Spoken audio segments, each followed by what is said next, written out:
Hey guys, my name is Nash, and in today's video, I'm going to teach you how to create effective workflows within Nova Echo AI CRM. So, as you can see here, first of all, this is a very complicated workflow. I'm going to explain it without going in and showing you exactly, and then I'm going to show you an example of how you would create something like this for whatever it is that you may need to build. So this is for a customer support caller. There is multiple questions that need automation. So how are we going to figure out which questions are which and which actions to perform based on the call, right? It sounds very complicated. How could we do that? This webhook, every time the call ends, it will send them into this system. It'll create their contact, and then an AI will go in and read their transcript. Once again, I'm going to show you how to do this later on in the video, but I want to actually explain all of this first. So this is going to create their contact, and this is going to go into the transcript of their call, and it is going to search for one of the questions that need automating. If they didn't ask any question that needs automating, they'll get thrown into the none section, and then it'll just send an internal notification about the call. However, if they are any of these questions, any of these 12 questions right here, the AI is set to respond with one word, depending on whatever question that they asked. So if the AI responds with that one word, we have a condition that if they respond with this word, put them in here. If they respond with that word, put them here. So we're basically having the AI go in the transcript, search for the question that they asked, reply with a singular word that matches with the question, and then it'll move them into one of these workflows. So there's 12 different workflows.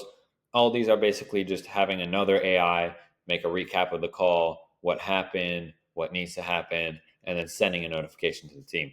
But this is a very complicated workflow.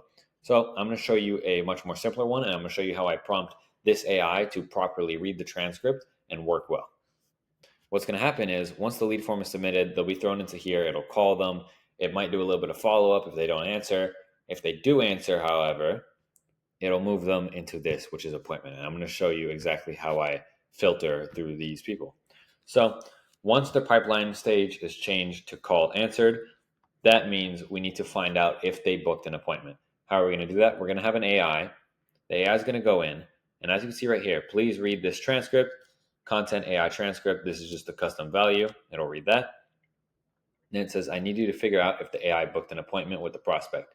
If the AI booked an appointment, then you must only say the word booked and nothing else besides the word booked. It's very important that you tell it multiple times to only respond with one word if this is the case. So it says, if you say anything else besides the word booked, you will die.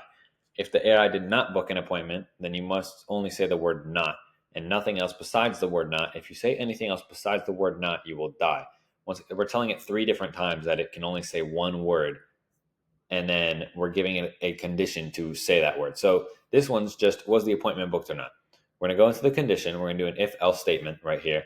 And then if the ChatGPT response is the singular letter or singular word that you gave it for a booked appointment, then it'll obviously move them into the booked stage. However, if the response is not, it'll just move them into the not booked stage. So this is how you are going to filter out for any specific outcomes that you're looking for in your calls and make it much easier to filter through your leads. So once they book, I just have it to create the opportunity appointment booked. And if they didn't book, it's going to move them to a follow-up stage. But that's the easiest way to sort of filter through different statuses for your leads over the call. I know we have appointment booking, we do have live transfers, but it is very easy to build one of these out. It just takes a little bit of testing as well. Make sure it's working, and then you should be good to go. But I hope this video helped you out. And if you want an AI agent and some workflows like this built out for your company, just book a call with the first link in the description. Have a great rest of your day.